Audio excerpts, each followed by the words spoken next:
इस सौतन के त नमक खिला देली हमरा के। हाँ, अगर ये नमक थोड़ा देर हमारा अंदर रहल तो नष्ट हो जाए हम।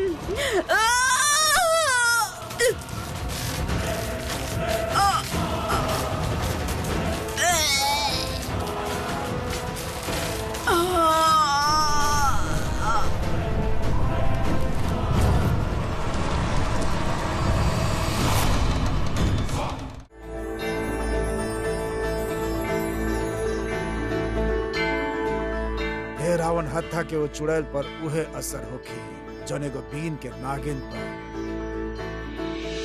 ये रावण हत्था से जब स्वर निकली ना तो वो चुड़ैल जहां भी होखी नाचत आई, और जब तक कि रावण हत्था बजत रही तब तक वो कर पैर थिरकत रही।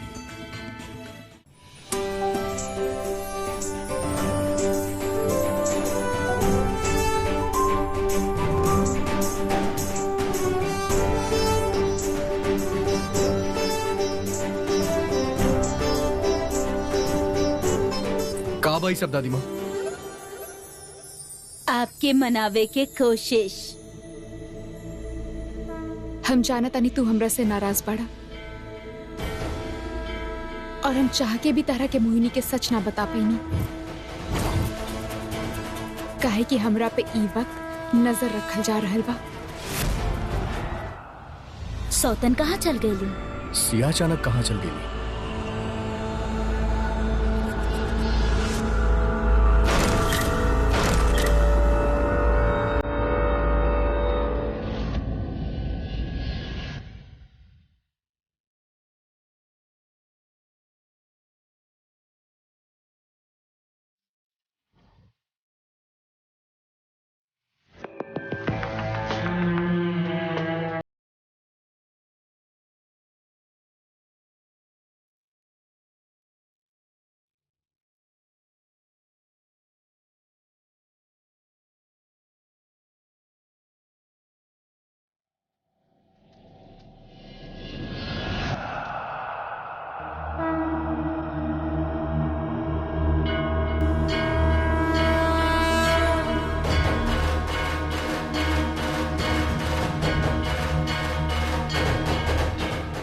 दिव्य रावण हत्ता बा।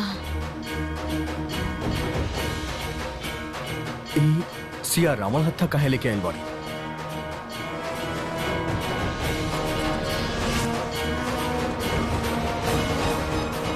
वाह पुरानी साहब, वाह गर्व बा हमरा के आप चाल चले के बखूबी सीख गइल बानी। अब तोरा के हमरे पुरानी सा से केहू ना बचा सकेला। ई कहाँ से मिल गई सौतन के? अगर ई बजैली तो हमार पैर खुद ब खुद थिर के लागी और हम कमजोर पड़े लागा।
नाच चुड़ैल नाच और नाच, इतना नाच कि आज तो सच्चाई खुद ब खुद सबके सामने आ जाए।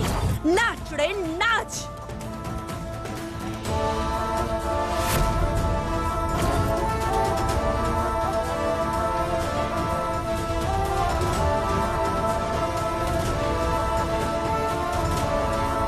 सिया बंद कराए करा के, ओकरा पैर में खून निकलत बा। सिया बंद कराए करा।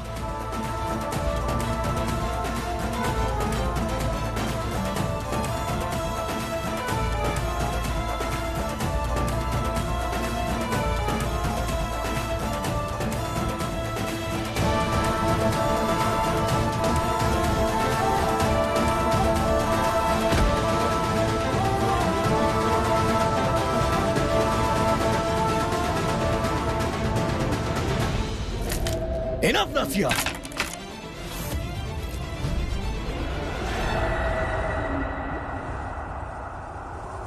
Stop it. ओकर हालत दिखात नहीं के तरह के।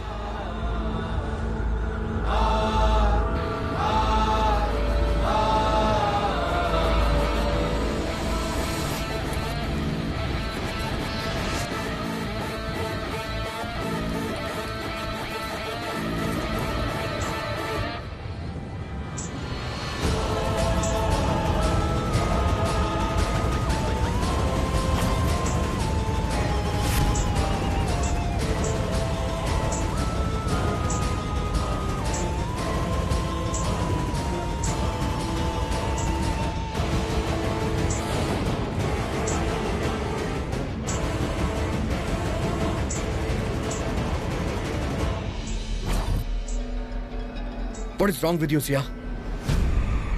तोरा दिखाई नहीं के दे तो ओकर दर्द ओकर तकलीफ कुछ नहीं के दिखाई देत। राम हम का कहीं सिया, आपके अभी तक अपन गलती के भी एहसास ना भइल। दादी माँ हमार का गलती बा? मोहिनी खुद कहले रहे कि जब तक म्यूजिक चली तब तक वो नाची। बाकी सिया, Disgusting, Siya. You disgust me। Ram हम तो हर शक्ल ना देखे चाहता नहीं सिया।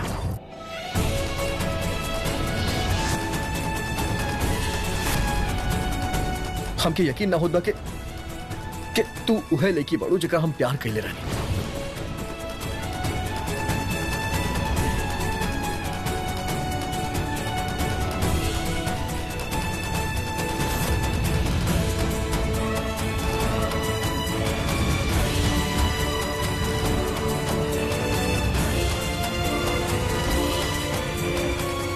राम इतना बड़ा बात बोल तो देला तू, लेकिन एगो बात बताई, रावण हत्या हम यही से बजाई नी काहे कि हमके वो अच्छा लागल, लेकिन मोहिनी के डांस करे खातिर हम ना कहले रहनी।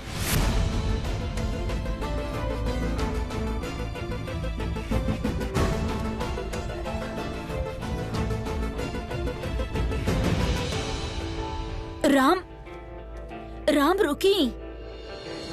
रावण हत्या तो हम जानबूझ के बजावत रहनी काहे कि हम चाहत रहनी कि आज तू मोहिनी के असली रूप देख ला। अगर आज तू हमके ना रोकता ना राम, तो हम तहरा के मोहिनी के असली चेहरा दिखा पाती और फिर सब जान जाती कि चुड़ैल मोहिनी ही बिया। आई एम सॉरी राम, तारा हर्ट करे खातिर, लेकिन ई वक्त तहार सिया के दुर्गा बने के ही होगी, काहे की खतरा हमार सुहाग पे बा। हम चाह के भी तारा सच ना बता सकेनी।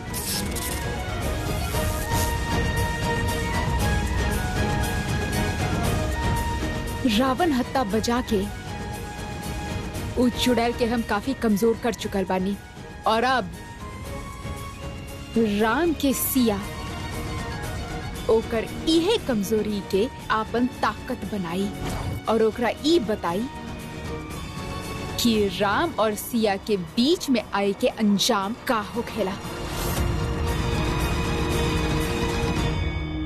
कोरानी सा खतरा दाई माँ पर ना बल्कि कुंवर सा पर बा। वो चुड़ैल जितना भी चाहे लेकिन दाई माँ के कुछ ना बिगाड़ सकेले, किंतु अब जो चुड़ैल की पता चल चुकल बा कि आप ओकर सच्चाई जान गए बानी, तो कुंवर सा पर खतरा कई गुना बढ़ चुकल बा।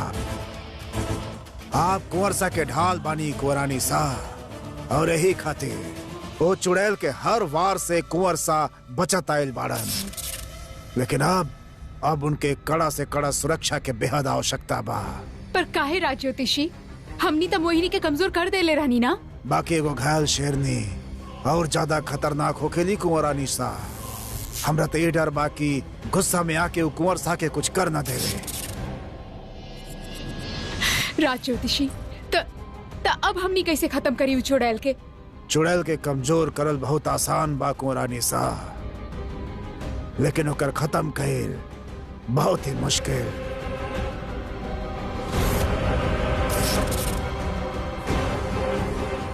राज ज्योतिषी, कौनो तो तरीका होगी ओकरा मारे के? ए ब्रह्मांड में चुड़ैल के मारे के एक ही शस्त्र बा, और उ का बा? वज्र। वो वज्र जो सिसोदिया वंश शिरोमणि महाराजा भानु प्रताप के हाथ के हड्डियन से बनल बा। जौना तरह से दानवन के मारे खातिर देवता ऋषि दधीच के हड्डी से बनल वज्र के इस्तेमाल के लिए रहलन, वही तरह से महाराजा भानु प्रताप के हड्डियन से बनल ई वज्र वो चुड़ैल के खत्म कर दी। काहे कि वो चुड़ैल के सबसे बड़ कमजोरी बा सिसोदिया वंश शिरोमणि महाराज भानु प्रताप। राज ज्योतिषी, जब आपके और दाई माँ के एकरा बारे में पता रहे, तो फिर आप चुड़ैल के मारनी काहे ना? कहे कि वज्र महाराजा भानु प्रताप के अलावा केहू और ना चला सकेला। वो चुड़ैल अब काफी कमजोर बाड़ी।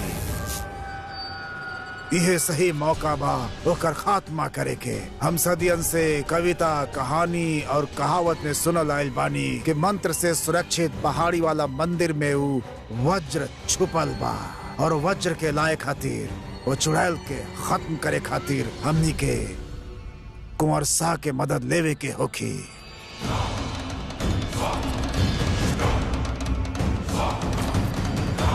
आपके मतलब राम? जी। लेकिन कैसे? हवेली में हर वक्त हमरा पे नजर रखल जा रहल बा। यही से हम खुद मोहिनी के सच ओकरा सामने लावे चाहत रहनी, लेकिन वो हमके ही गलत समझ बैठल। हम समझ रहल बानी कुंवरानी साहब, लेकिन हमने के कोनो न कोनो तरीका निकाले के होखी। आपके कुंवर शाह के सब सच बतावे के होखी, और कुंवर शाह के साथ सदियन से चलल आ रहल ए परेशानी के हमनी एक झटका में मिटा सकीला। ठीक बा राज ज्योतिषी, जैसन आप कहीं, लेकिन वो शस्त्र हमनी के कब और कहाँ मिली? वो शस्त्र सिर्फ शिवरात्रि के रात्रि के ही मिल सकेला। राज ज्योतिषी, लेकिन शिवरात्रि तो जल्द ही बा। जी। ठीक बा राज ज्योतिषी, हम उस शस्त्र शिवरात्रि वाला दिन ही लाई। एकरा से अच्छा मौका और कब मिली?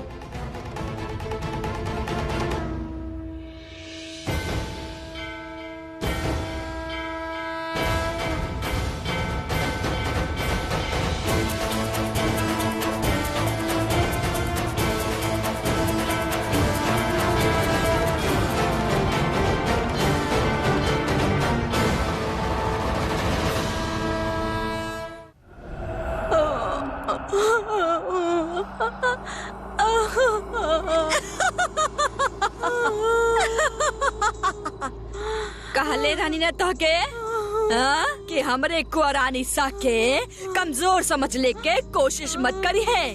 देख अपने आप के कैसन मरल चूहा जैसन हालत कर दे हले बाड़ी उ तोर।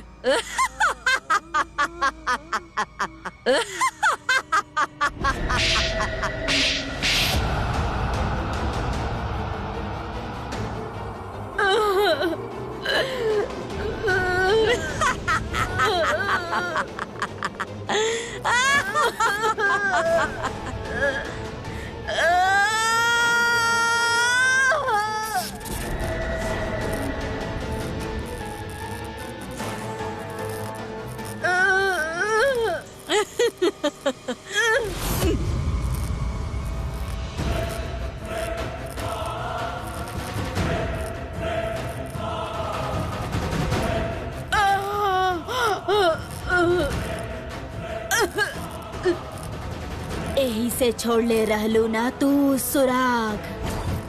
यह चाहत रहलू ना तू कि ओकरा के हमारा असलियत के बारे में पता चल जाए।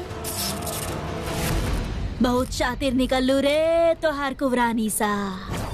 हमरा साथ, मृग मरीचिका के रानी के साथ।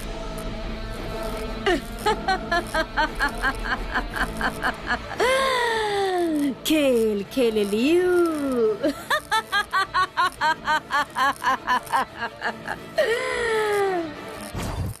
अब ओकर हर चाल समझ में आ रहल बा हमरा के। बाकी वो ई ना जाने ली कि हम सच जान चुकल बानी।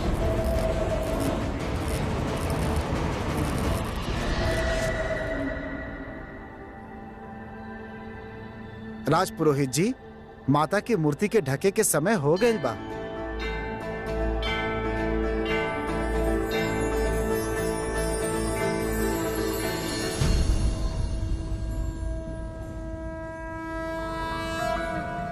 हे माता रानी, ई ते बड़ा अनर्थ हो गए। आज चंद्र ग्रहण बा और इतना बड़ा बात कैसे भुला गए नी हम। का भइल राज ज्योतिषी? हमसे बहुत बड़ गलती हो गई बा कुरानी सा। हमने के आज के दिन वो चुड़ैल के शक्ति के चुनौती ना देवे के चाहत रहे। काहे? आज चंद्र ग्रहण बा कुरानी सा, और चंद्र ग्रहण के रात चंद्रमा के रोशनी बहुत कम हो जाले और बुरी शक्ति आपन चरम सीमा पर हो खेली। उनकर तेज इतना गहरा हो खेला क्योंकि बचावे खातिर देवियन के भी ढकल जाला। एकर मतलब वो सारी शक्ति जो हमनी ओ चुड़ैल से छीन ले रहनी है, वो सारा के सारा शक्ति चुड़ैल के वापस मिल जाई, और वो दुगनी ताकत के साथ।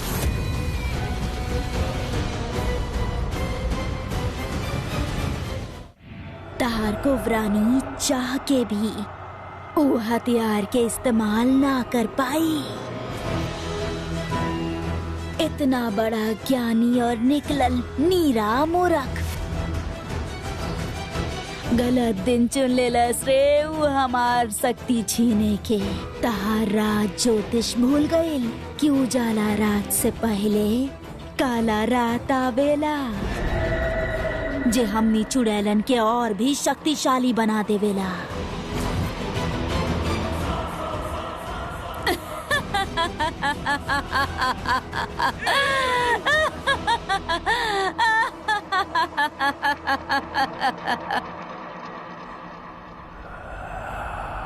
कुरानी साओ चुड़ैल कोनो भी कीमत पर आपके कुंवर सा के ओकर सच बतावे ना दी।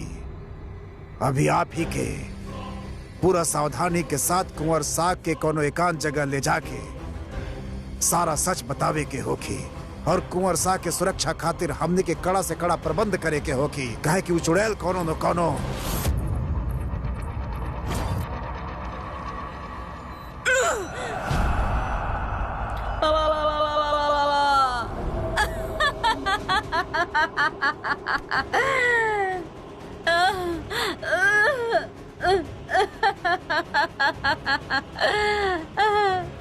सौतन के सारा मेहनत जल गई भट्टी में।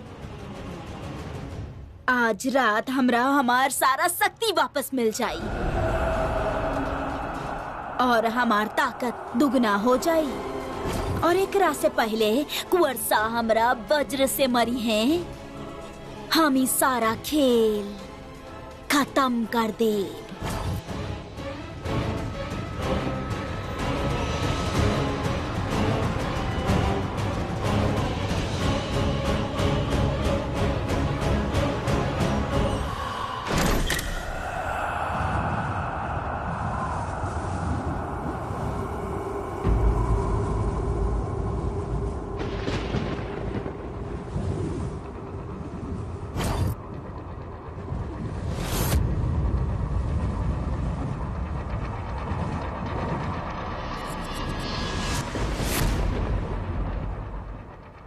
चुड़ैल हमारे राम के पास भी है। बस बस बस बस, थोड़ा देर और फिर बिल्कुल ठीक हो जाएगी।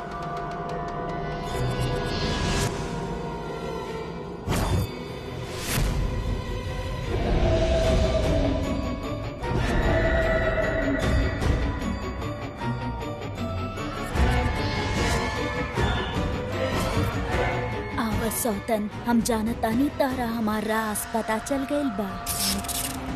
अब ई जंग आमने सामने के होगी।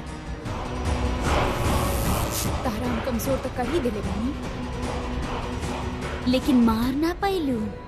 एक बार चंद्र ग्रहण के बाद हमरा हमार ताकत वापस मिल जाए, फिर देखा हम तारा हमार असली रूप दिखावतानी।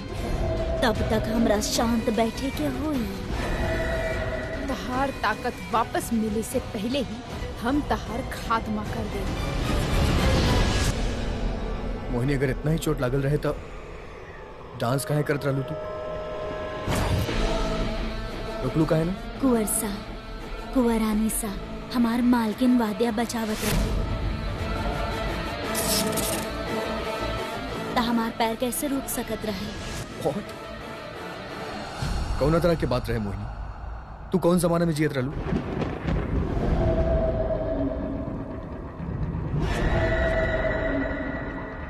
कुंवरानी सा,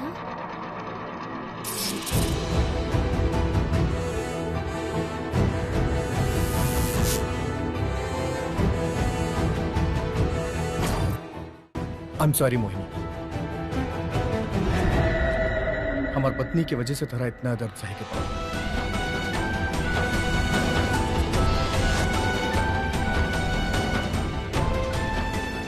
राम तू जा, गलती हमार बा, माफी भी हम ही मांगे। और हमके तारा से भी सॉरी बोले के बा। हम उ सब जानबूझ के ना कहले रहनी, ट्रस्ट मी।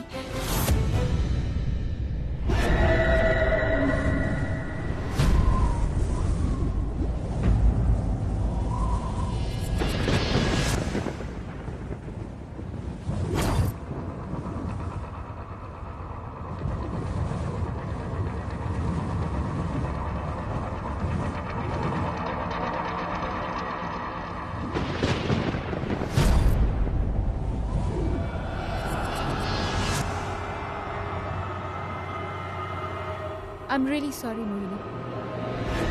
म्यूजिक और डांस में हम इतना मगन हो गए रहनी कि ताहर इशू पे हमारा ध्यान न गए। कोनो बात ना कुंवरानी सा, हम ठीक बानी। इतना भी चोट ना लागल बा हमरा के। चोट त तारा बहुत गहरा लागल बा, चाही त ओकरा कुरेद के नासूर बना दी। लेकिन ई वक्त तहार सच्चाई राम के सामने लावल ज्यादा जरूरी बा हमरा खातिर, काहे कि अब उहे एगो जरिया बा तहार खात्मा के।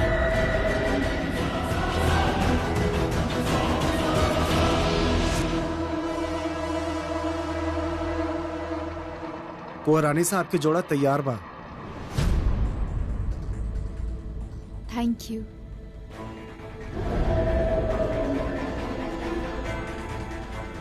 ई का बा? सुहाग के जोड़ा। अब राम के मनावे के तो बस एक ही तरीका बा कि आज रात हम और राम एक हो जाएं। आइडिया अच्छा बना। ठीक बा मम्मी, हम चलता नहीं, तू अपन ख्याल रखियो।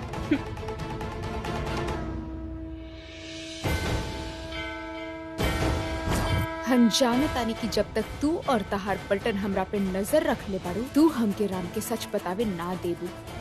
ओकरा अपन त्रिया चरित्र के खेल खेल के यूं ही अपना पास बुलावत रहबू। लेकिन राम के सच बतावे खातिर हमके ओकरा से अकेले में मिले के पड़ी, जेकर अब इहे एगो तरीका बा।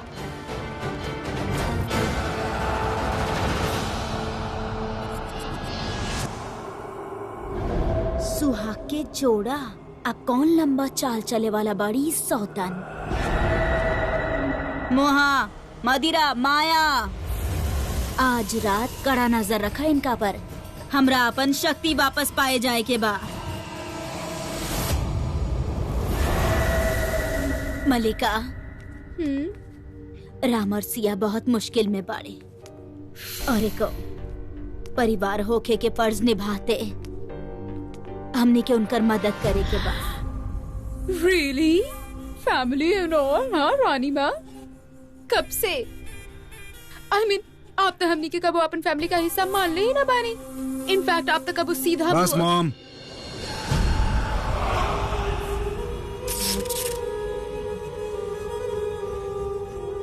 अगर आपके हेल्प ना करे, एक बातें मत करी, लेकिन अपन बकवास मत करी। दादी माँ, हम राम और सिया के साथ बनी, उनके हमारे कोनो हेल्प की जरूरत पड़ी तो हम करम। थैंक यू बेटा।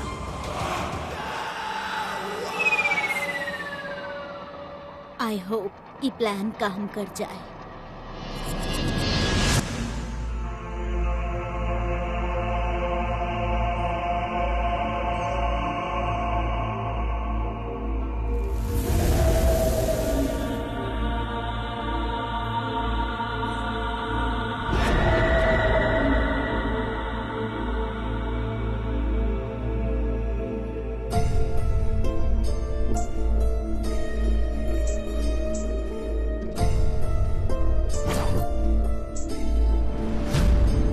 बहुत सुंदर लग रहल बानी आप कुंवरानी सा। Thank you.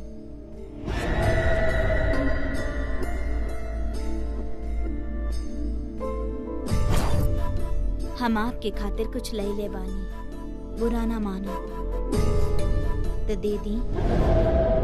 बिल्कुल।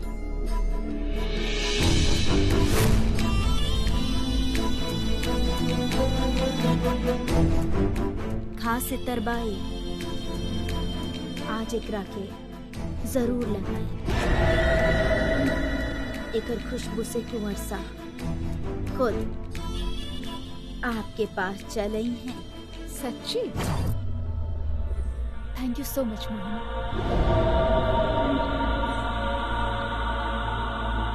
आज के रात आपन प्यार उधार देताड़ी ताराई मोहिनी। मन से सुहाग रात मनैहा ताकि तू यहाँ रास लीला रचाबा और हम वहाँ तहार अंत के तैयारी। आपन शख्सियत वापस लेके यह सुहाग सेज पर तहार प्यार के अंत करी मोहिनी।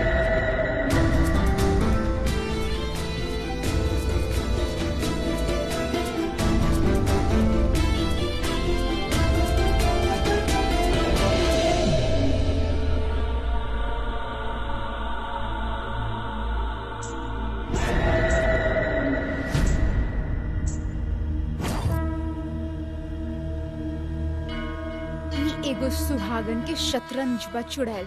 तारा अंदाजा भी नहीं खे कि ई बाजी में कौन तरह से हम तहरा के मात दे।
गईल हमरा हमार शक्ति दुगना ताकत के साथ। अब ई खेल के खत्म करे से हमरा केहू ना रोक सकेला।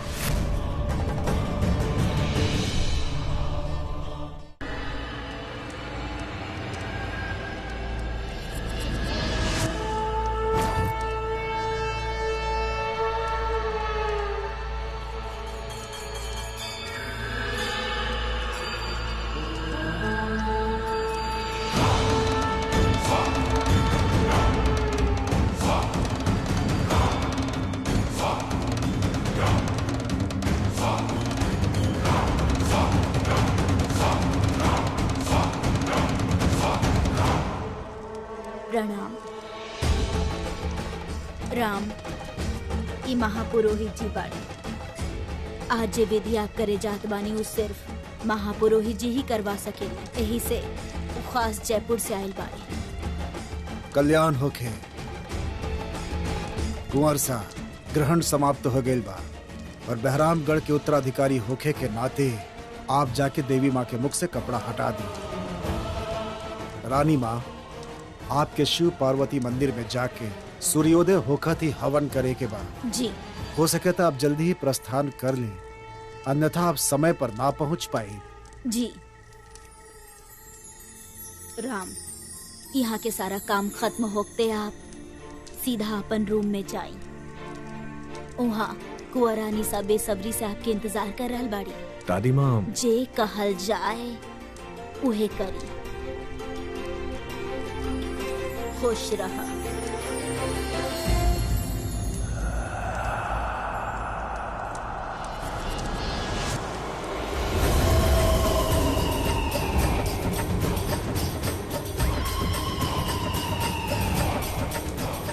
का खबर लाइल बाड़ू? कुछ नहीं की होत मोहिनी, सौतन कुछ ना कैलस। हाँ, कुंवर साराम से रीत निभा रहल बाड़ी और सौतन अपना कमरा में बैठल सुहाग रात मनाए के इंतजार कर रहल बिया। ओकर इंतजार ही रह जाई।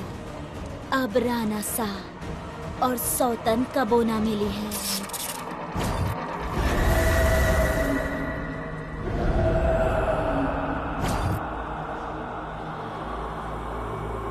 लब पे अब तक ओकर मिले के सबूत रखनी। जब तक मुमकिन रहे आप खुद के मजबूत रखनी।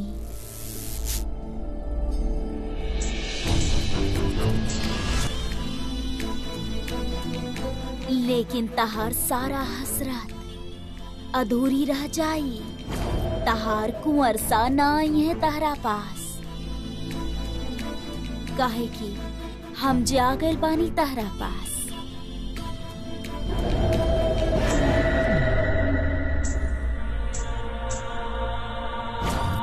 कितना विज्ञानी के साथ बैठला, तजुर्बा ता बेवकूफ बने के बाद ही आवेला ना। तबे ता एक बार हम तहरा के का ठग लेनी, तू तो छाछ भी फूक फूक के पिए लगलू।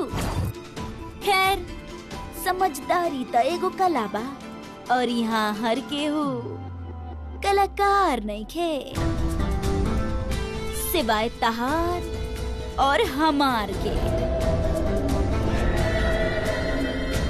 हाँ कुंवरानी, हम जानतानी हमार असलियत के बारे में तहरा पता चल चुकल बा।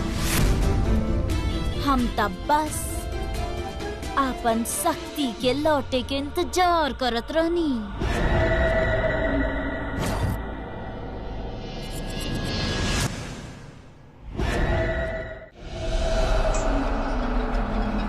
तू तो बहुत मंजल खिलाड़ी निकलू रे कुंवरानी।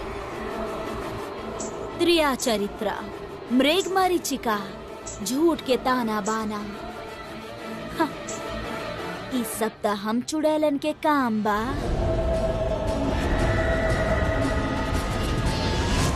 बाकी तू तो हमरा ए में भी मात दे दिलू। सोच लेना रहनी कि हमार असलियत इतना जल्दी तहार सामने आ जाए। चुप का है बाड़ी, बोल। चल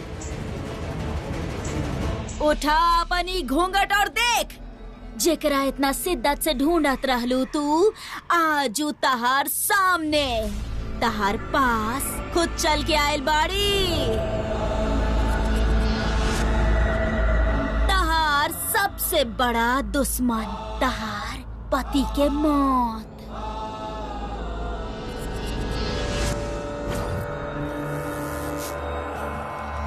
तहार इश्क के कातिल, रेगिस्तान के दुल्हन, मृग मरीचिका के रानी,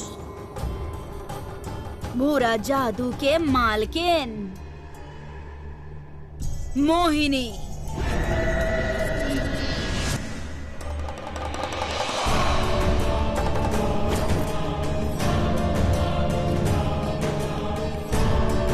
बहरामगढ़ के सालन पुराण चुड़ैल।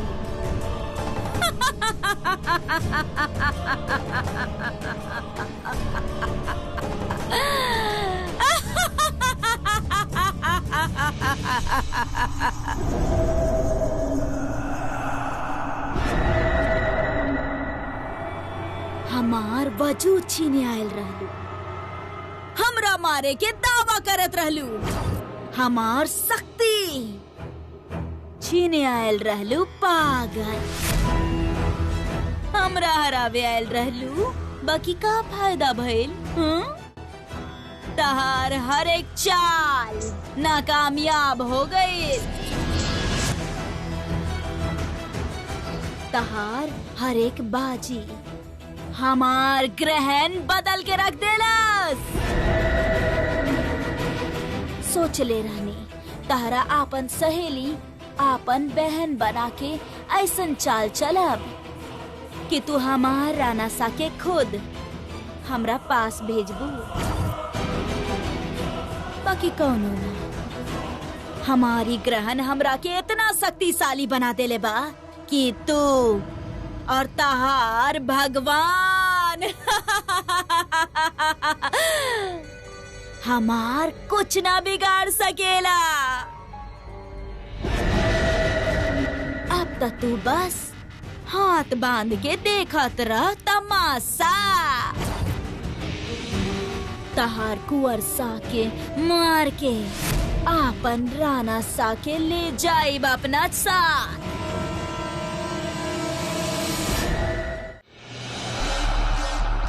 का भइल? ज़बां पे लकवा मार गइल का? जे बोलना फूटता मुंह से।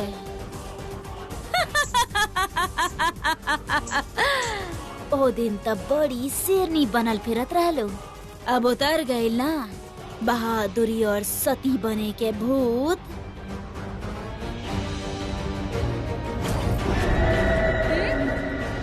सौतन के डरैनी बहुत मजा आयल, सौतन के डरैनी बहुत मजा आयल।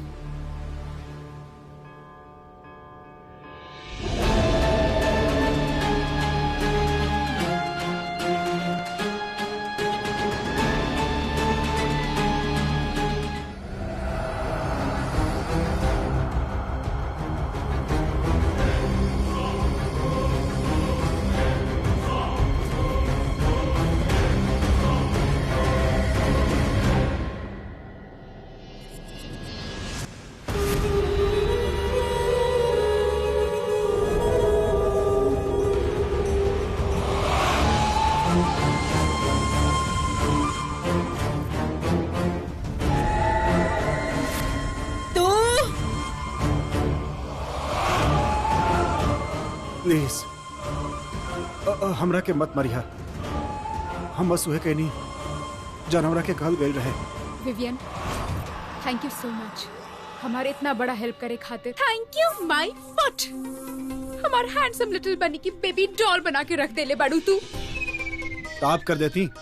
सिया आपके कहले रही बैठे खातिर, लेकिन आप ओकरा खातिर मना कर देनी। बट ऑफ कोर्स हम कौनो पागल कुत्ता के ना काट ले बानी कि हम कौनो चुड़ैल के वेट करे कि कब वो आए और हमके मार डाले। तो चुप रही।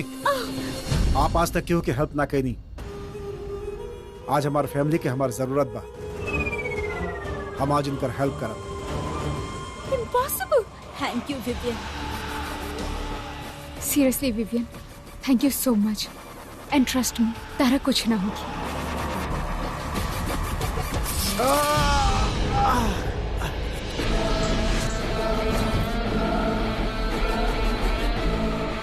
हमरा के मत मारा प्लीज। हम शुरू से तोरा साइड रहनी, आज भी तोरा ही साइड बनी। तू जॉन कहबू हम वो करब, लेकिन प्लीज हमरा के मत मारा।